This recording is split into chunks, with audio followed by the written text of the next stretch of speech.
Eu quero convidar você a abrir a sua Bíblia novamente em Isaías capítulo 40, versículo 28. Quero retornar aqui nessa leitura, o texto inicial, há 2 mensagens atrás. Nós lemos esse texto e diz assim a palavra: não sabes, não ouviste? O Senhor é o eterno Deus, o Criador dos fins da terra.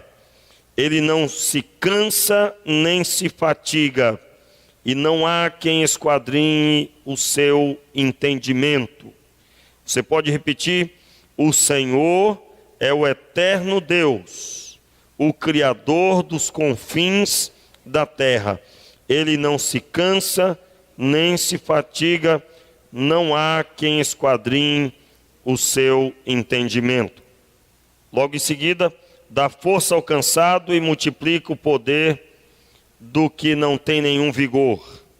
Até os jovens se cansam e se fatigam, e os jovens tropeçam e caem.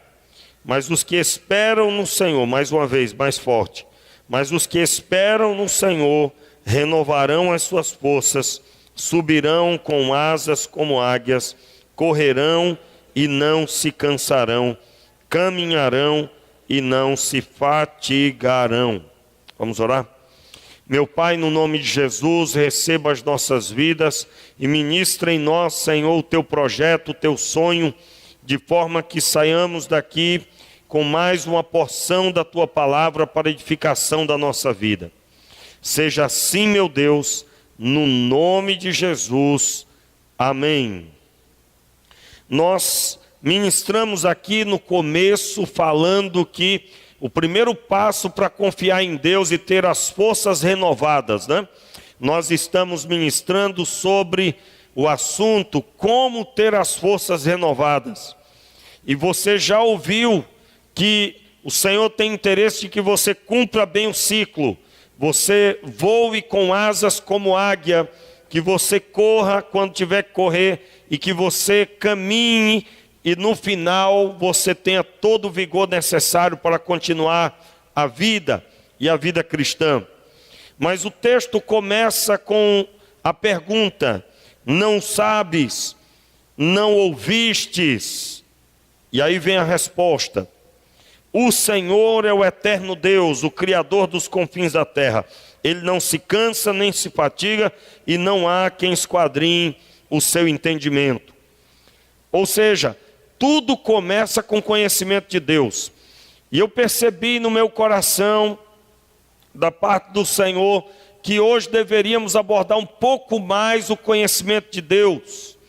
E o conhecimento de Deus como aquele que ninguém pode esquadrinhar os seus pensamentos, ninguém pode ensiná-lo ou mensurar o tamanho do seu planejamento e o seu propósito.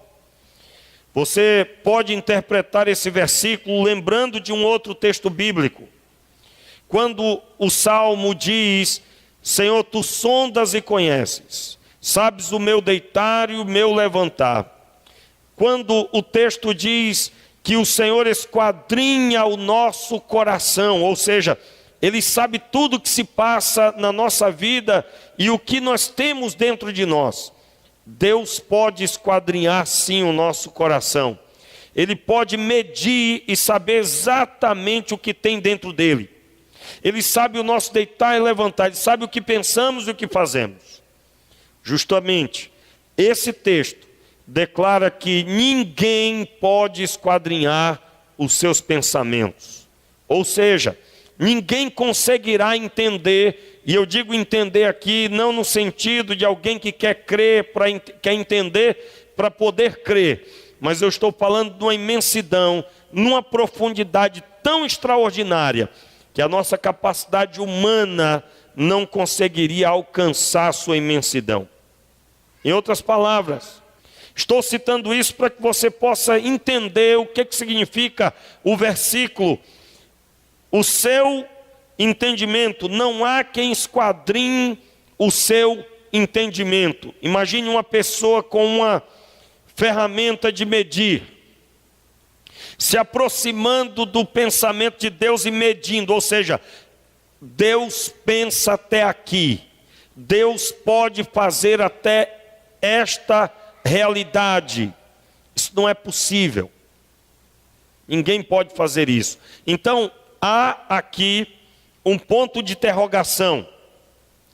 Porque nós caminhamos por duas mensagens. Acredito plenamente que Deus tocou o seu coração, que Deus ministrou na sua vida. Você se sentiu impulsionado para buscar mais a Deus, para confiar no Senhor.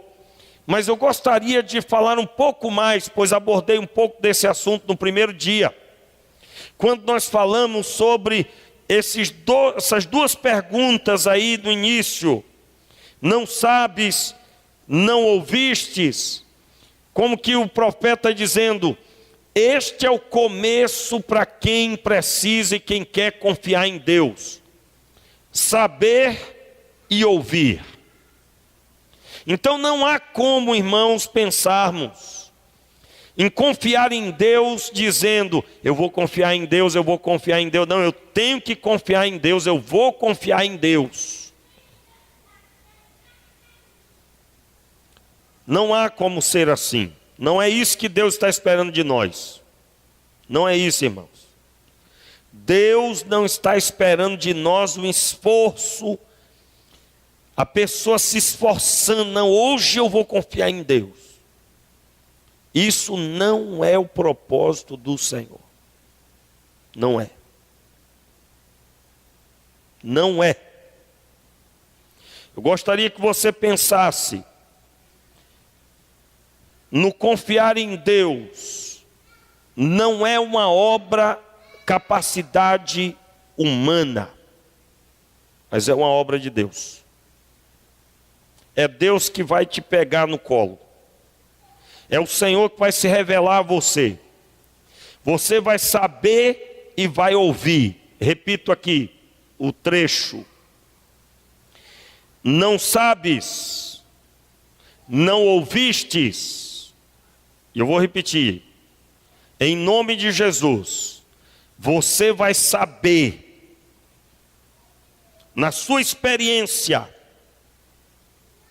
não o que eu estou dizendo, não o que alguém disse para você, mas na sua experiência com Deus, na semelhança de Adão, que conversava com Deus,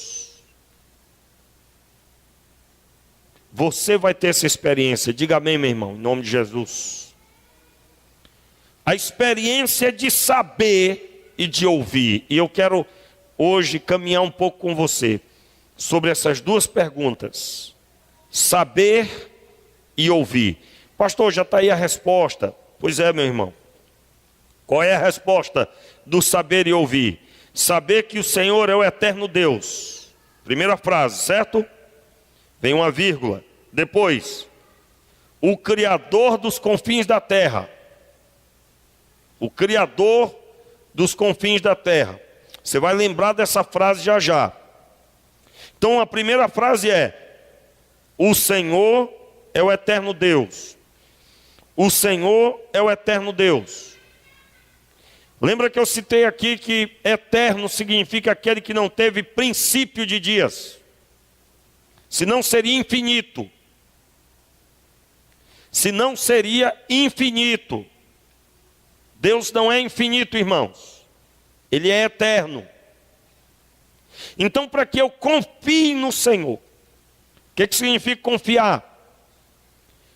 Descansar na luta que eu estou. E o que significa descansar? Só descansa quem tem a visibilidade da obra completa. Pastor, de onde é que o senhor tirou isso? Você sabe que eu não vou aqui falar nada que não esteja na Bíblia. Que o Senhor me livre disso. Você veio aqui ouvir a palavra de Deus. De onde eu tirei esse pensamento? Da Escritura. O Senhor concluiu a obra da criação. E ao sétimo dia, o que ele fez? Descansou. E o que significa descansar? Se você estudar o texto hebraico, você vai descobrir que Deus no sétimo dia, ele passou a contemplar a obra completa. Que obra era essa que ele passou a contemplar, irmãos? No primeiro dia ele fez os céus, haja luz. Ele fez os céus e a terra. Ele dividiu o luminar maior do menor e ele foi construindo a terra. E a cada coisa que ele construía, o que ele disse? Eis que isso é bom. Eis que isso é bom. Mas na última obra da criação, você sabe que o homem é conhecido como a coroa da criação. O homem, o ser humano, é a coroa da criação. Por quê? Porque a terra foi construída por causa do homem. Por isso, irmãos, que é um absurdo no nosso tempo. Uma pessoa fazer um protesto para a preservação de qualquer obra criada por Deus e valorizar isso mais do que a existência humana. E você vai encontrar protesto aí pelo mundo para coisa absurda. Preservação de plantas, preservação de tudo quanto é coisa. Mas se tocar no assunto aborto, a frase que é dita por um grande número é: a mulher tem direito de escolher. É ou não é um absurdo? Sob essa ótica do homem, o ser humano, coroa da criação, por isso que é o entendimento absurdo, é um entendimento absurdo, avesso. A terra foi criada por causa do homem. Por isso que no sexto dia, quando Deus criou Adão e Eva, ele disse: eis que isso é muito bom. Foi bom quando ele criou todas as coisas, luminar maior, menor, divisão das águas e águas, tudo isso foi bom. Mas quando criou o homem, ele disse: eis que isso é muito bom. E então descansou o Senhor no sétimo dia.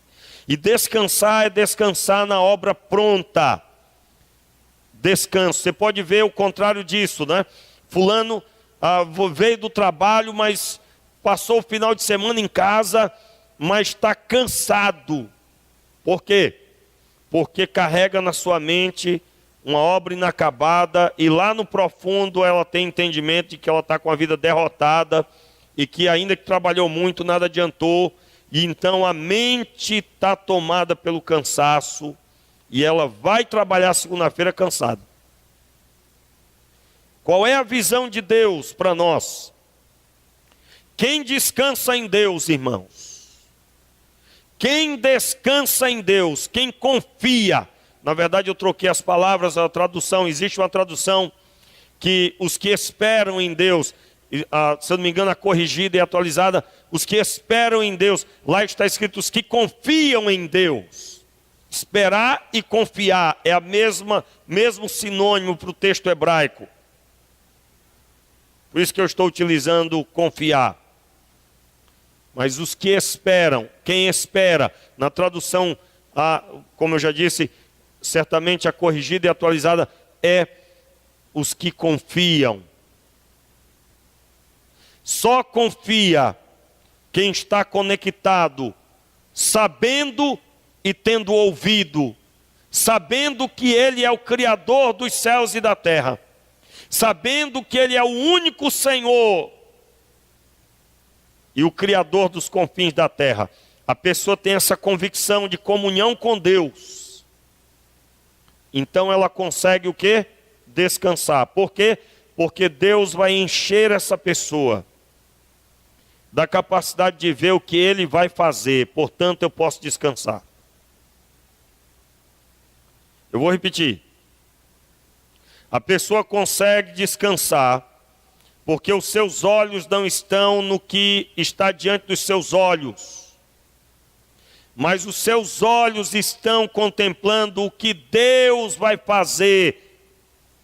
E o que Deus vai fazer é o que move essa pessoa. Então ela pode descansar. Em outras palavras, os 6 dias de criação, em se tratando, fazendo aqui uma analogia com a obra que Deus vai fazer na sua vida. Porque é muito semelhante, irmãos. O Senhor começou a criação, mas a primeira coisa que Ele criou foi luz. Haja luz, e Ele começou a trabalhar mediante a luz. Não que Ele precisasse da luz, mas há uma semelhança muito grande na criação do mundo com a obra de Cristo Jesus na nossa vida. Porque Jesus é a luz do mundo. O mundo é quem? O mundo é eu e você que fomos encontrados perdidos no pecado. E então Ele veio, a luz pairou sobre o mundo que é eu e você. Ainda que já estamos lavados, mas um dia estávamos perdidos. Então a luz veio e a obra começou a ser feita. Você está em pleno andamento dessa obra. No final, a coroa da criação será vista. Qual é a coroa da criação? Você está sendo gerado semelhante ao seu filho. O Senhor proferiu sobre a terra que era muito bom também, quando o Senhor foi gerado na terra. Os anjos cantavam nos céus, o exército de anjos, quando foi o nascimento de Jesus. Da mesma forma que a obra criada, e Ele contemplou a obra pronta, o Senhor agora contempla a obra pronta, e foi um grande festejo toda a obra do nascimento de Jesus. E no começo do seu ministério, então, o Senhor celebra com grande alegria dos céus, para todo mundo ouvir. O Senhor estava renovando princípios e o seu propósito. Muito bem. Após termos contemplado essa necessidade, nós estamos ministrando sobre o ponto que você precisa perseguir, precisa estabelecer foco. Você tem que ter comunhão com Deus. E nessa comunhão você vai ouvir, você vai saber e você vai ouvir. Saber e ouvir. E ainda que o texto já traz a informação, qual é a informação, irmãos? Eu preciso massificar um pouco isso aqui, para que possamos compreender a mensagem de hoje. Vamos lá. O que é que eu devo saber e ouvir? Está bem claro no texto, não está? O Senhor é o eterno Deus, o Criador dos confins da terra, amém? Ele não se cansa nem se fatiga, e não há quem esquadrinhe o seu entendimento. Onde é que eu posso ver um exemplo claro disso tudo? Irmãos, se eu abrir o texto de Jó, e eu quero convidar você a abrir o texto de Jó, abra aí Jó capítulo 1, rapidamente. Se há algum novo na fé aqui, que não leu o texto de Jó ainda, eu quero convidar você a ler na sua casa, comece a ler a partir de hoje, leia pelo menos o começo da história de Jó, e os capítulos que eu vou, as partes que eu vou ler agora. Muito bem. Jó, antes de Salmos, Jó capítulo 1. Eu quero só fazer a narração aqui rapidinho da história. Jó era um homem de Deus. Jó era um homem fiel a Deus. O próprio Deus exaltou que não havia na terra homem igual a ele. Fiel, temente a Deus, se desviava do mal, que tinha temor do Senhor no coração. Ele era servo do Deus Altíssimo, tinha filhos excelentes. Os filhos desfrutavam de harmonia de relacionamento. Você sabe que na Bíblia isso não é encontrado nem sempre. Eu já ouvi pregação, irmãos, um pregador que conseguiu ver a vida incompleta na vida dos filhos de Jó. Meu Deus do céu. Irmão, Jó é uma das pessoas mais ilustres do Antigo Testamento. Ele fez o dever de casa. Você vai encontrar aí no capítulo 1, nos primeiros versículos, que os seus filhos faziam banquetes uns nas casas dos outros. Os 7 filhos convidavam as suas irmãs para esses banquetes. Eles tinham um relacionamento excelente. Excelente. Isso é um fato extraordinário na Escritura. E quando Jó ia de madrugada, acordava de madrugada junto com seus filhos, para sacrificar o Senhor, está aí no capítulo 1. Ele ia porque ele pensava, pode ser que eles tenham cometido algum pecado. Pode ser. Eu não vou ler, porque senão nós vamos estender demais. Já tem muito material que nós vamos ler daqui a pouco. Pode ser, meu Deus, pode ser. Por que pode ser? Porque a conduta deles era exemplar. Mas ele tinha um conhecimento do que está escrito na lei. Não que a lei estivesse ainda já feita, mas o Deus é o mesmo.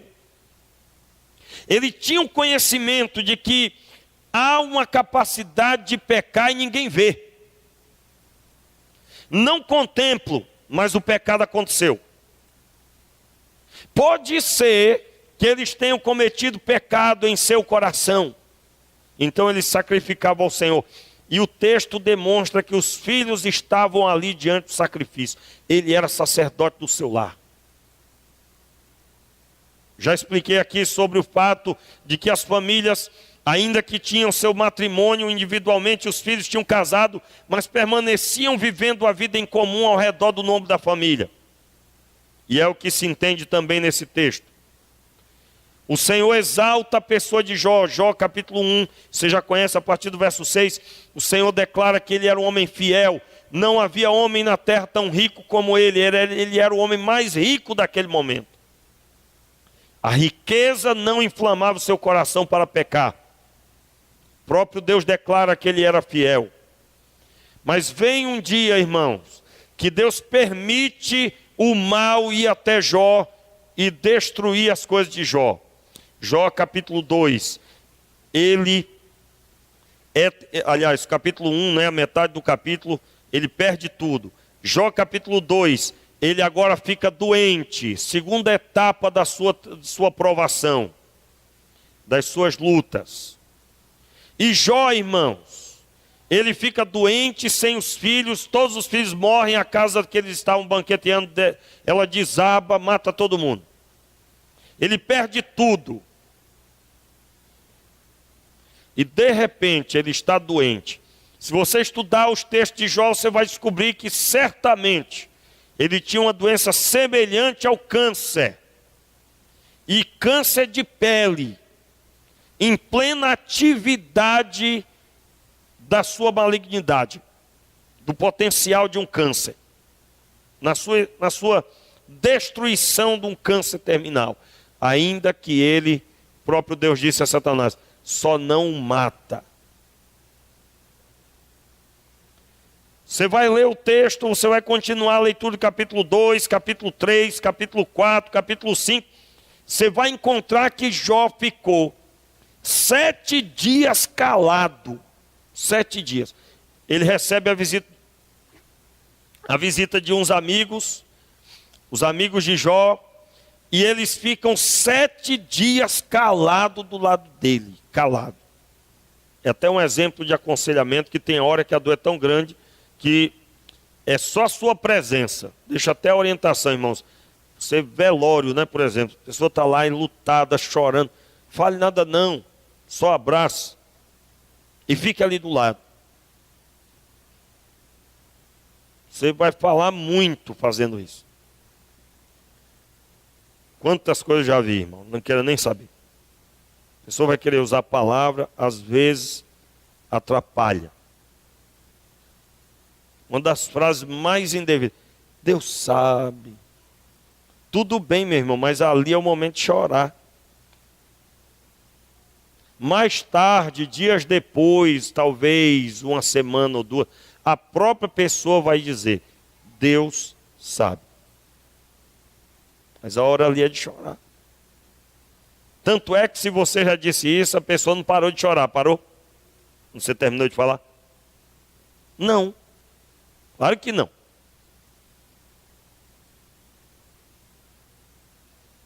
Muito bem. 7 dias ficam calados. Depois dos 7 dias, os amigos de Jó começam a falar. Aí vem o problema. Começou a falar. Começou a querer medir por que aquilo aconteceu. Aí vem um problema. Será que isso está lembrando você alguma coisa? Isso acontece até hoje ou não, irmãos? Sim ou não? Fulano foi andando na rua e bateu o dedão e estourou o dedão numa pedra. Aí alguém olha para a situação que é uma pessoa com esse aquele defeito e começa a dizer: certamente é Deus tratando com essa pessoa. É ou não é? Certamente. E aí os amigos de Jó começam a medir. Tem que tomar muito cuidado com isso. Por mais que a pessoa seja, aos nossos olhos, descumpridora da palavra, Deus é que sabe, é melhor deixar isso sobre a mesa, e Deus que é dono, que é pai, Ele é que sabe. É melhor. A não ser que o Senhor te diga para ir lá falar uma palavra de Deus, vai que aconteça, né? Vai que seja assim. Aí é diferente, Deus te falou diretamente e Ele confirmou do outro lado. Mas não se pode usar essa regra para todo mundo. E os amigos de Jó começam. Você vai ler desses trechos em diante. Você vai encontrar Jó pedindo a morte. Se entende que talvez durou cerca de 7 anos a sua tribulação. No mínimo 3 anos e meio. No máximo 7 anos deve ter durado sua luta. Pelo menos é o que a maior parte dos comentários concorda.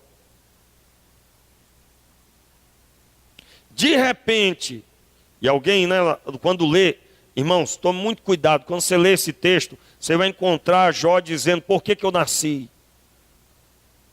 E ele diz palavras duríssimas, mas ele fala para Deus. É a grande diferença da murmuração.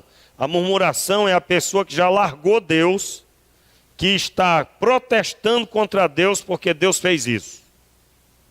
Aí sim, aí é pecado. Aí é semelhante ao povo de Israel no deserto, dizendo: Deus nos trouxe para cá para morrer. E querendo largar Deus, eles diziam: nós saímos de uma terra boa. Aí sim é murmuração. A pessoa começou a dizer: bom é quando eu estava lá no mundo. Aí, meu irmão, você já desviou. Aí já era. Mas se você, quando eu digo já era, é que já murmurou, né? Porque se arrepender e se converter, Deus perdoa, né? Amém, irmãos? Mas quando eu disse aqui já era, já caiu. Então não venha comer as palavras: não, agora eu estou melhor. Já se arrependeu? Já se converteu? Já conversou com Deus se arrependendo do que falou? Reconheceu que estava desviado? Ah não, meias palavras não adianta, viu, irmãos? Não adianta. Deus sabe que você se afastou. Conhece aquele caso da pessoa que briga com a outra e diz: não, depois eu volto a falar com ela, mas não fala sobre o assunto do que feriu? É desse jeito. Se você fizer isso com Deus, não adianta. Você tem que acertar a sua vida. E acertar como? Entrando em detalhes, converse, confesse. A Bíblia diz: aqueles que confessam e deixam, alcançam misericórdia. Você vai perguntar para um delegado o que é confessar, não é só dizer que matou, é dizer como é que foi, dizer porquê, dizer como é que foi, como é que aconteceu, que horas foi. Ele tem que saber tudo. Então aprenda a confessar, é entrar em detalhes. Se você está gostando do pecado, diga para Deus: Senhor, tem misericórdia. Porque eu me embrenhei tanto que eu até quis aquilo ali. Livra-me, Senhor, de mim mesmo. Irmãos, em nome de Jesus, que não haja no nosso meio alguém que chegue para Deus e diga: Senhor, perdoa os meus pecados. Agora me dê um carro, uma casa, me dê isso e aquilo outro, eu quero também isso, e a lista é grande, hoje eu termino ainda, pode deixar. Aí não, né, irmãos? Aí não. Então Jó, ele começa agora a proferir palavras que eu acredito que você vai lembrar. Eu gostaria que colocássemos aqui no multimídia o capítulo 29, é possível na linguagem de hoje? Tradução linguagem de hoje. Tradução na linguagem de hoje, capítulo 29 de Jó. Os que são novos na fé, marque aí esse texto e leia em casa o texto todo. Eu quero ler só o começo. Capítulo 29, verso 1. Vamos ler aqui, irmãos? Jó continuou a sua fala e disse: ah, se eu pudesse voltar meses atrás, para os dias em que Deus me protegia. Olha só, irmãos, olha só. Naquele tempo, Deus iluminava o meu caminho e com a sua luz eu podia andar na escuridão. Naqueles dias, eu estava bem de vida, olha só, irmãos. E a amizade de Deus era a proteção do meu lar. O Todo-Poderoso estava comigo e os meus filhos viviam ao meu redor. Verso 6. Em casa sempre havia leite à vontade e também azeite tirado das oliveiras plantadas entre as pedras. Só até aí. Isso aqui lembrou você alguma coisa? Veja bem, Jó está há um tempo já na luta. E ele começa a lembrar do passado. Ah, quando Deus estava comigo. Quando Deus estava me guardando. Você nunca ouviu alguém proferir isso? Nunca ouviu? Até hoje? Ou seja, a pessoa lembra do tempo de bonança. Ah, eu me lembro quando eu era novo decidido. Eu dizia: Senhor, eu já ouvia, eis-me aqui. Ah, tempo bom é quando eu era novo na fé. Quando eu era novo decidido, parece que as coisas eram mais sensíveis. Deus era mais presente. Aí começa, né? Ah, eu era muito mais abençoado. Irmãos, quem aqui já ouviu, já proferiu? Só eu? Em algum momento você já proferiu, meu filho? Em algum momento você deixou passar. E eu me lembro, irmãos, como eu já proferi isso faz tempo, graças a Deus. Deus já tratou isso na minha vida, isso nem me passa pela cabeça. E se vier só um pedacinho, eu já repreendo logo, porque o que eu já vi, já ouvi, já não permite mais essa etapa. Em nome de Jesus, que o Senhor me livre de todo mal. Mas nem sempre é assim. Alguns estão ainda sendo treinados e ainda compreendem o seguinte: essas palavras de Jó, depois lê o texto todo, dá entendimento como se Jó dissesse assim: como foi um tempo maravilhoso. Dá a impressão como se Deus não estivesse ali. Como se Deus não estivesse com ele, ainda que o próprio Jó. Irmão, Jó tinha um entendimento maravilhoso. Você vai encontrar um texto que ele diz assim: tendo recebido o bem, também não vamos receber o mal. Nu eu vim, nu vou voltar. Jó era uma pessoa com a mente bem instruída sobre Deus. Mas uma coisa é proferir isso no começo da luta. Outra coisa, irmãos, é anos depois. Já contei aqui, eu já passei prova que durou cerca de 3 anos e meio. 3 anos e meio, irmãos. 3 anos e meio. Chegou um ponto que quando ela acabou, eu me admirei. E eu acredito que teria durado 5 anos, 7 anos. Porque Deus estava tratando uma coisa da minha vida. O que era? Independente se eu tenho recursos, se eu tenho amigos, se eu tenho dinheiro, se eu tenho o que eu estou querendo, seja lá o que for, na área material, independente disso, a minha comunhão com Deus tem que ser a mesma. E eu me lembro, irmãos, era luta, mas era só luta, 3 anos. Meu irmão, eu tinha que viver pela fé. Eu me lembro que Deus falava comigo para falar a palavra para as pessoas, mas eu tinha um monte de perguntas e nenhuma delas tinha resposta sobre a minha vida. Mas por que isso? Mas por que aconteceu? Senhor, mas como assim? E Deus como que calado para mim, calado. Eu pregava, as pessoas dizendo: mas como eu precisava ouvir essa palavra. Aí eu dizia: meu Deus do céu, eu preguei, mas eu que estou precisando ouvir um monte de palavra de Deus e Deus não fala comigo. E eu tinha que manter uma postura diante dele, crendo, mas sem menear a cabeça para nada, para nada. Foi um período pesado, falta de recurso, meu irmão, era para pegar ônibus, não tinha dinheiro para pegar um ônibus. Para comer um lanche, não tinha dinheiro. E esse foi um período que Deus tratou algo na minha vida, que foi a dependência dele, depender dele. Confiar nele, independente do que estiver acontecendo. E se manter apto para aconselhar, para dar discipulado, e eu dar discipulado para 60 e pouca pessoas.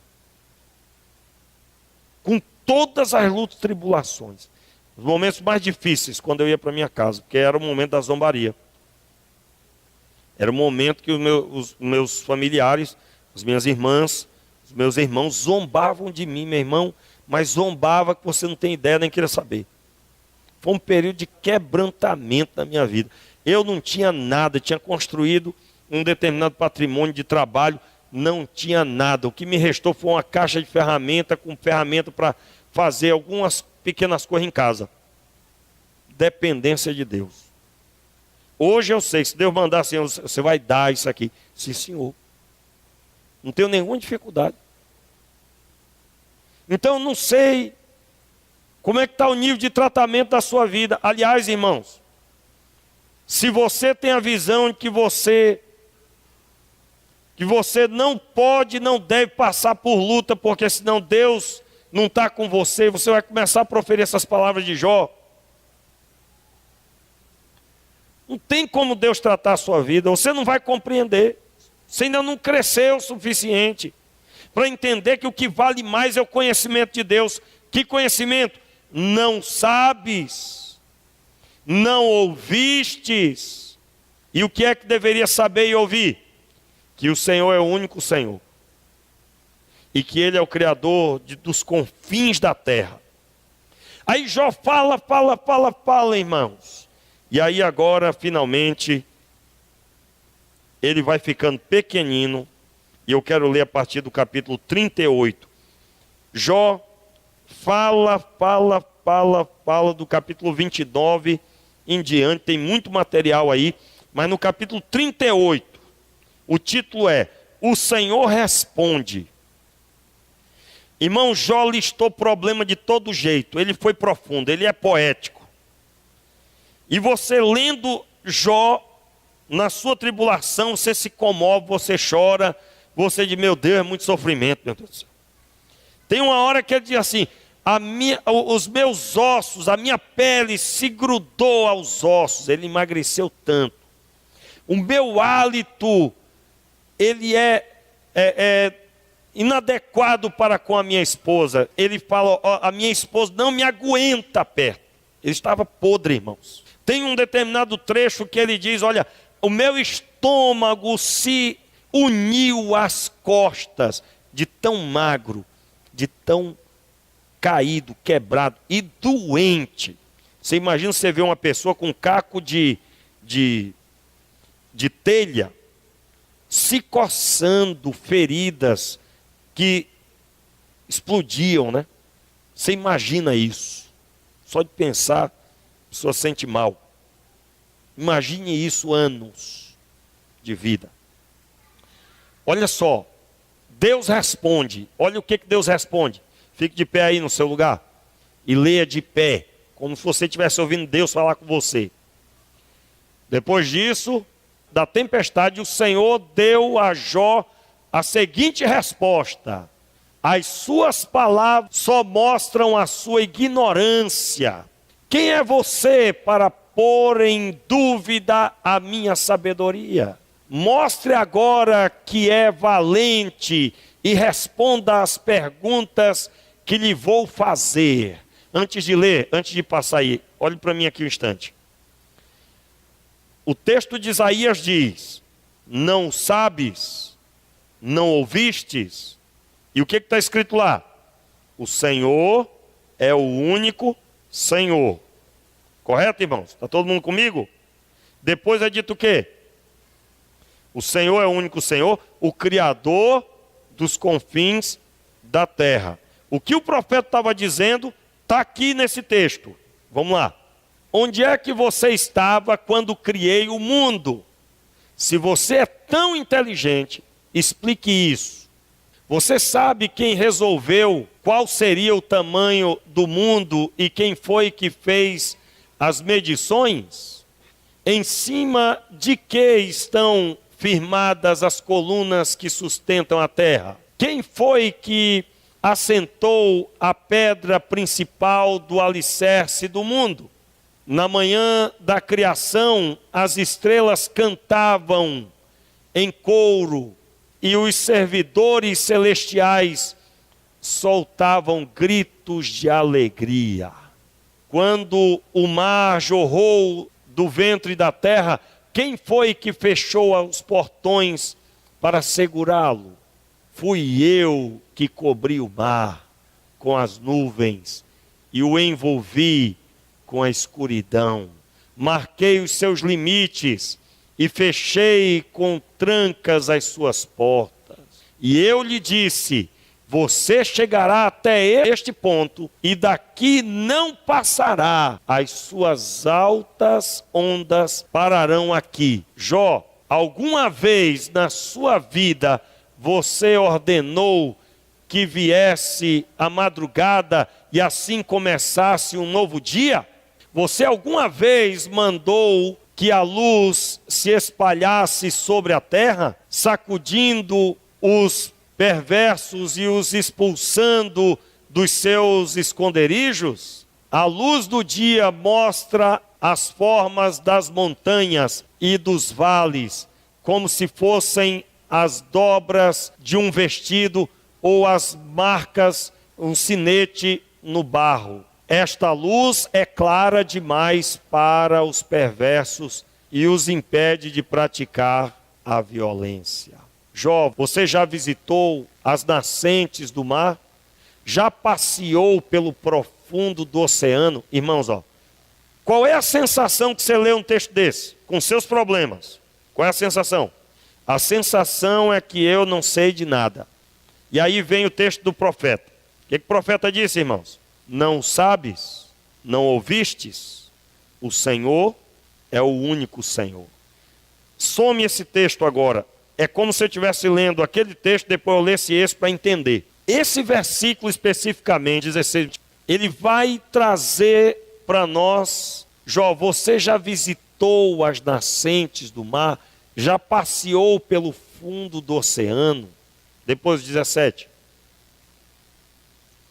Alguém já lhe mostrou os portões do mundo, dos mortos? Aquele mundo de escuridão sem fim?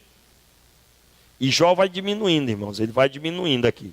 Você tem alguma ideia da largura da terra? Responda. Responda, se é que você sabe tudo isso. Em outras palavras, irmãos, quando vier à sua mente, você começar a proferir palavras como a de Jó: no tempo que eu estava bem, no tempo que a minha família estava ao meu redor. Lembra que ele falou dos filhos dele? No tempo que eu tinha isso. Você deve ler um texto como esse, para você relembrar que Deus é o único Senhor. E a terra criada do jeito que foi criada, irmãos, são pelo menos 3 capítulos, só Deus falando do que Ele é capaz. Em outras palavras, é bem o texto do profeta, quando ele diz: ninguém pode esquadrinhar os seus pensamentos, ninguém pode responder essas perguntas, porque nós não temos ideia do que é isso. Você sabe que hoje a ciência já descobriu que existem lugares profundos no mar que ninguém pode chegar lá. Não se sabe até onde vai o buraco no meio do mar. Tem até filme que já fizeram falando sobre esse assunto. Não existe nada que o homem tenha criado que possa ir até lá para saber até onde vai a profundidade. Agora você imagine esse texto. O texto que nós lemos, verso 16, quando Deus diz para Jó: você alguma vez já passeou pelo fundo do oceano? Jó não tinha conhecimento desse lugar tão profundo. O conhecimento que ele tinha era o que via os seus olhos. Claro, certamente. Mas você imagina o que Deus estava dizendo: lá onde ninguém pode ir, eu posso. Porque quando ele diz assim, você já passeou, ele estava dizendo: Eu tenho conhecimento de todos esses lugares. Em outras palavras, Deus estava dizendo para Jó: Jó, o seu problema é que você não sabe e nem ouviu o que eu estou te dizendo agora.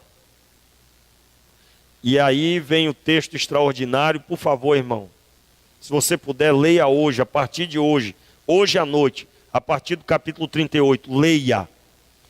E aí eu não vou poder ler tudo, é claro, não tem como, o tempo nosso já acabou. Vá lá para o capítulo 42. O que Jó ouviu de Deus gerou um efeito. Preste atenção, irmãos, porque é muito importante não perdermos o foco. Nada pode nos tirar o foco. Qual é o foco? As duas perguntas do profeta. Você não sabe? Não o sabes? Não ouvistes? Jó sabia, irmãos, quem era Deus ao ponto dele ser fiel. Mas ele não tinha tido uma experiência como essa. Ele não tinha ouvido o que ele ouviu de Deus. Preste atenção e receba aí na sua vida. Você pode saber que o Senhor é o único Senhor, que Ele é o verbo vivo, que Ele é o príncipe da paz, que Ele é o Senhor dos senhores. Você pode saber que Ele é o príncipe sobre toda a terra, que Ele exerce autoridade acima de todo nome, que Ele foi e se assentou à destra do Pai. Você pode saber que Ele é o Criador de todas as coisas. Mas muitos de nós não teve ainda uma experiência com Deus, uma experiência tal, semelhante à de Jó, que fez com que Jó olhasse para a sua insignificância. Uma vez eu ouvi uma pessoa orar assim: Senhor, lembra-te de mim na minha insignificância. E eu fiquei pensando sobre aquilo, de meu Deus do céu. Aí eu lembrei disso aqui, buscando a Deus por essa mensagem de hoje à noite. Eu lembrei dessa fala daquela pessoa orando. Senhor, é isso, é essa sensação que eu tenho, me colocando no lugar de Jó. Meu Deus, a minha insignificância é muito grande. Eu não tenho ideia de quem é Deus. Deus é muito maior do que eu posso imaginar. Ele cuida de todas as coisas e nunca me deixou. Irmãos, se você ler da primeira fala de Jó até esse momento que Deus responde, sabe qual é a sensação que você vai ter? Que Deus estava em silêncio ou tinha abandonado. Se você vestir a camisa de Jó, é como se Deus tivesse lá abandonado Jó, não que ele tivesse murmurado, conforme disse. Mas a sensação que se tem é como se Jó tivesse dizendo: ah, Deus não está me abençoando agora. Não, Ele já me abençoou no passado, mas agora não. Ele não está me abençoando nos últimos tempos. E aqui vem uma libertação na nossa vida. A bênção de Deus não constitui no que Deus faz, mas no fato de Deus ter relacionamento conosco. E relacionamento, irmãos, entre nós pode ter a diferença de espaço, porque nós somos limitados. Se você viajar para os Estados Unidos, você vai estar lá e eu aqui. Mas Deus pode estar lá no outro país e aqui também. Portanto, quem tem Deus na tribulação, na bonança, tem Deus em todo momento, em todo lugar. E a nossa pequenez, muitas vezes, nos leva para a derrota, porque nós carregamos esse entendimento humano e transferimos para Deus. E portanto não há como voar como águia, não há como correr, mas sim se sentar e chorar, dizendo: Deus já me abençoou um dia.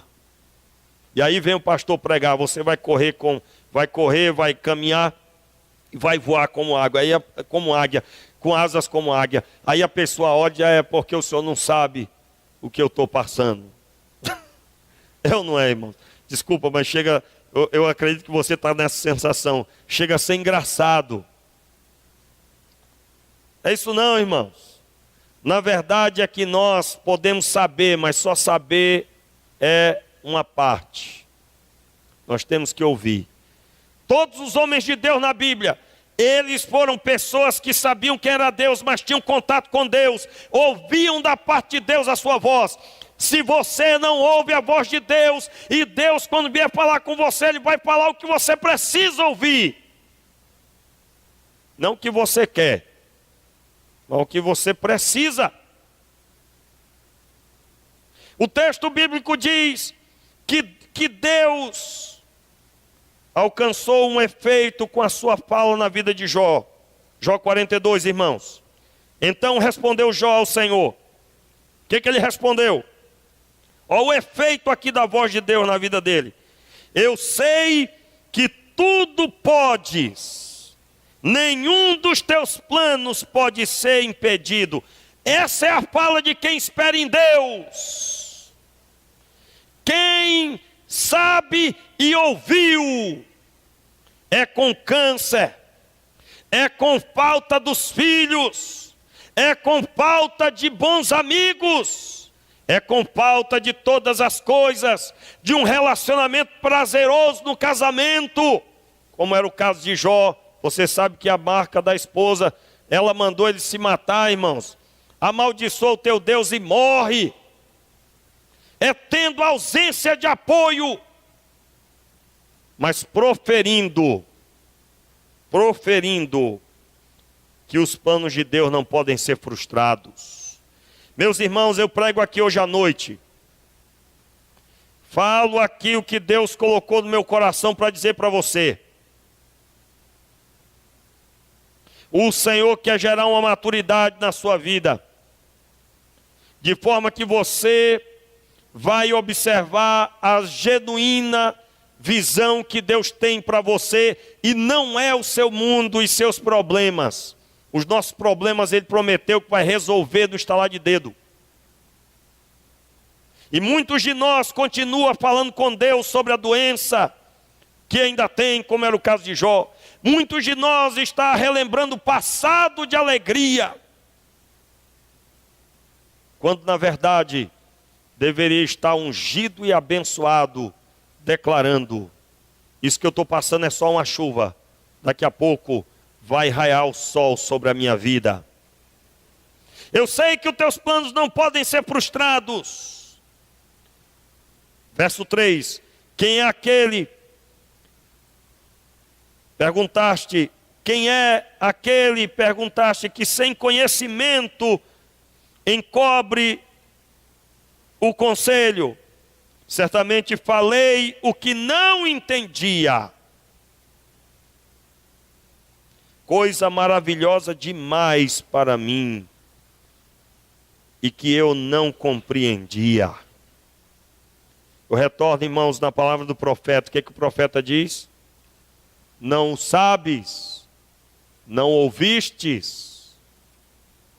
Ele responde aqui: eu não sabia. Eu não sabia, irmãos. Escuta-me, disseste, eu falei. Eu te perguntarei e tu me responderás.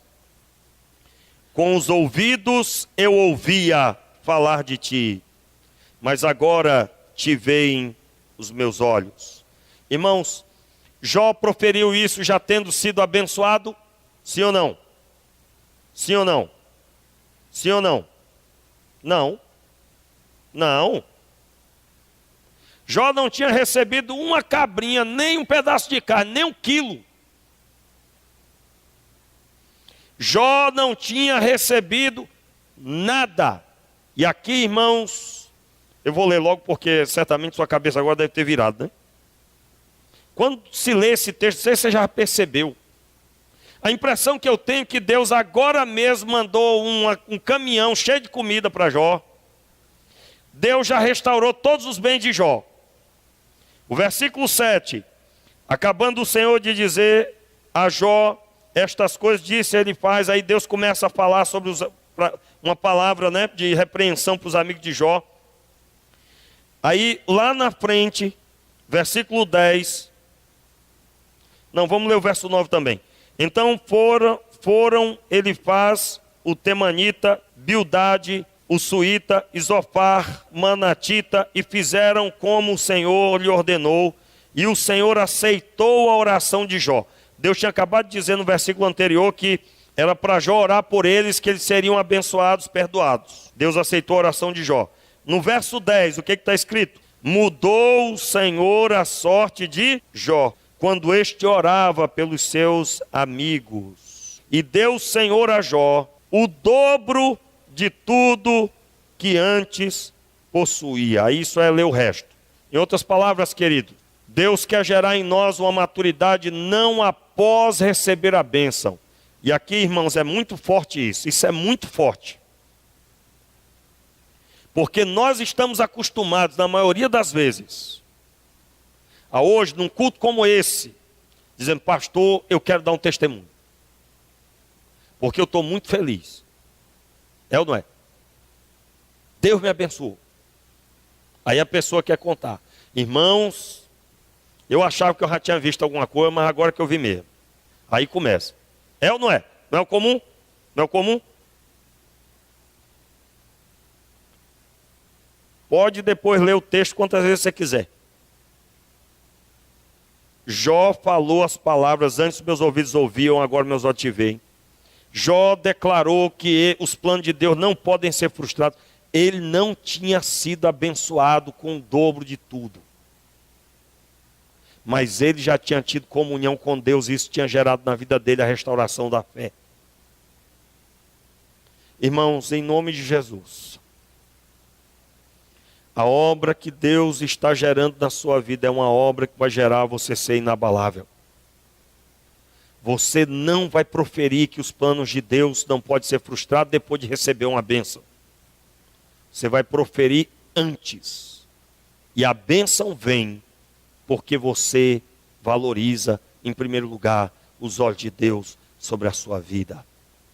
Nós estamos fundamentando o que é confiar em Deus. Nós estamos proferindo sobre a sua vida, e eu creio, proferindo sobre a sua vida, que quando proferimos a palavra aqui, a palavra está gerando aí na sua vida. Novo comportamento, nova atitude, nova visão. Você não vai ser mais o mesmo em nome de Jesus. Isso é fé inabalável, não é baseado no que eu recebi, não é baseado no que eu estou vendo, é baseado no Deus que eu sirvo e que tem falado comigo. E se ele falou, o plano dele não vai ser frustrado. Nós vamos nos portar diante de Deus, irmãos, dizendo desse jeito, você não entendeu nada. E você vai dizer, eu não entendi nada. E nem precisa entender. Porque o meu Deus é muito maior do que a minha mente. E eu sei que Ele tem um propósito na minha vida. Irmãos, propósito de Deus na vida de Jó. Deus pega um homem fiel e sacode esse homem. E Ele vai mostrar que Ele no final é Senhor e Ele pisa a cabeça de Satanás. Ele vai mostrar que o mais importante na terra é a comunhão dele com Jó, de Jó com ele. E é isso que Deus está buscando mostrar. É isso que Ele mostrou em seu Filho. O Filho foi à cruz e lá na cruz Ele chamou Deus de Pai. Lá na cruz Jesus disse, Pai, em tuas mãos entrego o meu espírito. Jesus estava dizendo, o mais importante para mim é a minha comunhão com o meu Pai. Suas mãos estavam presas por pregos, seus pés presos por pregos, todos meneando a cabeça, proferindo maldição, já tinha sido açoitado, escorraçado, humilhado, mas ele estava lá dizendo, meu Pai, Jesus, com as mãos presas por pregos, com os ferimentos dos açoites, ele pregou a palavra e declarou salvação sobre um homem. Ele poderia ter, na visão humana, ter falado uma porção de coisas com o ladrão que zombou dele, mas ele se posicionou quieto. E aquele que creu, ele disse, hoje estarás comigo. Eu estou dizendo que essa maturidade você vai receber em Cristo Jesus. E Ele foi e deu exemplo e venceu as trevas. O que venceu as trevas, irmãos, é um relacionamento em primeiro lugar. Não é o que eu recebo, porque ali Jesus estava recebendo, era açoite, era pregos nas mãos, sangue escorrendo, e tudo quanto era maldição por parte dos homens. Deus quer gerar isso na nossa vida, irmãos. Certamente você tem um monte de motivo de oração. Certamente você tem uma multidão de questões diante de Deus. Mas eu acredito que você murchou, que nem Jó murchou quando ouviu a grandiosidade de Deus. Seus problemas são ínfimos. Sua situação é miúda. O mais importante é o amor de Deus por você. O quanto Deus te ama. E Ele te tirou do lamaçal do pecado para estar com você. Você não fez nada para isso. Ele fez tudo. Ele deu o filho dele. Ele colocou no ventre de Maria. Ele fez crescer em segurança. Ele protegeu, esteve com ele. Gerou o plano para você. E ainda te deu o Espírito Santo para você poder responder ao chamado dele. Quando você ora, meu filho, não é sua força, é Deus te ajudando. Portanto, meu irmão, passe por aquela porta dizendo hoje: eu vou valorizar a minha comunhão com Deus. Minha comunhão com Deus. As pessoas não vão entender nada. Não vão entender como é que você tem um sorriso lá no seu trabalho, você não está conseguindo fazer nada, não está conseguindo ter nada de êxito lá no seu trabalho, seja qual for a luta que você tiver que passar. Mas o sorriso no rosto. Porque lá no profundo da sua alma você está proferindo: eu sei quem tenho crido, e que os seus planos não podem ser frustrados. Deus está com os olhos dele sobre mim. Fique de pé no seu lugar. Feche os seus olhos e ore. Esqueça o relógio e ore agora, porque agora é a hora de você e Deus. Não saia daqui sem fazer uma oração dizendo: Pai, eu quero te conhecer. Não sabes, não ouvistes, o Senhor é o único Senhor. Ele é o Criador dos confins da terra. Ele te ama e tem um propósito na sua vida. Comunhão acima de todas as coisas. Seus planos para você. Senhor, nós queremos te pedir perdão por toda a meninice, por todas as vezes que proferimos palavras inadequadas. E eu falo assim, me identificando com meus irmãos. Nós temos aqui certamente, Senhor, todo o nível de maturidade. Aqueles que por tão pouco pensam em largar o caminho. E aqueles que não largam, mas não entendem e ficam com questionamentos no profundo da alma. Não deixam subir a boca e a mente, mas lá no profundo há perguntas sem resposta. Meu Pai, o teu sangue tem poder sobre essa pessoa, e eu te peço agora, Senhor, ministra agora sobre nós a conexão, o entendimento, o ouvir a voz do Senhor, gerando em nós entendimento, gerando em nós essa atitude de esperar e confiar em Ti, confiar que os planos não são frustrados, confiar que o propósito não é largado em hipótese alguma, e que ainda que estejamos passando lutas e tribulações, o Senhor não nos esqueceu. E se demorar 10 anos, 20 anos, 25 anos para o Senhor cumprir o projeto, ainda assim o Senhor cumprirá, porque absolutamente Tu és Senhor sobre a terra, Tu és Senhor sobre as nossas vidas.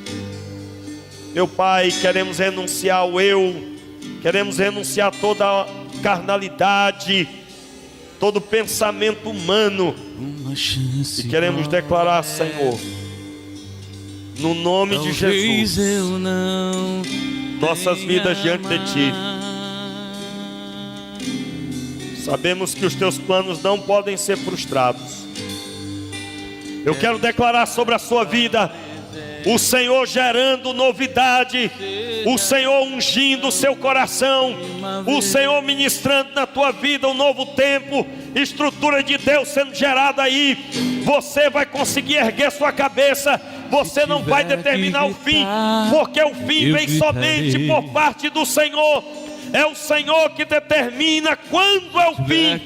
Você não tem capacidade de determinar quando as coisas se encerrarão. O Senhor é que pode e vai fazer todas as coisas.